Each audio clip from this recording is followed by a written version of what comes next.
Magandang gabi po sa inyong lahat. Nandito na po ang inyong lingkod. Naghiga-higa na.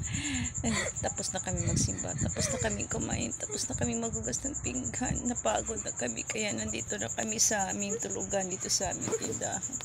Ang liit ng kama namin. Sinong gustong mabigay ng kama sa amin? Ito lang ang tulugan namin sa aking anak.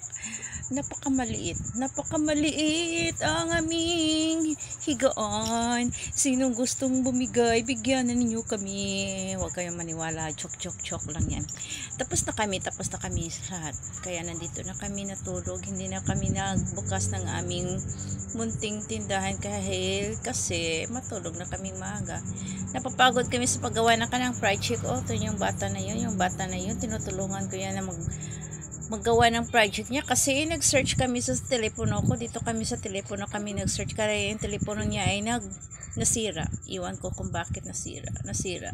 Tulad ng ulo ko paggawa ng kanyang project, malapit nang masira. Wag sana. Joke lang yan ha.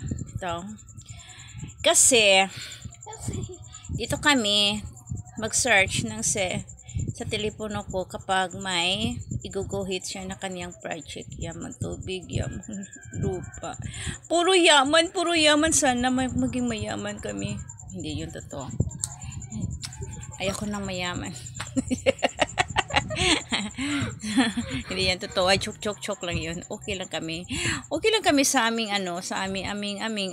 sino naman taong hindi gusto magmayaman, no? Lahat tayo, di ba, gusto? Kung magdating tayo dyan, mabuti. O kung hindi, mabuti din. Tingnan nyo ang dalawa. Di ba maganda ako? Sabi niya maganda daw ako. Natakdan ako. Kasi maganda daw siya. Ina niya ako magandahan siya sa akin, di ba? Siya nagsabi maganda daw ang kanyang mama. Bye-bye.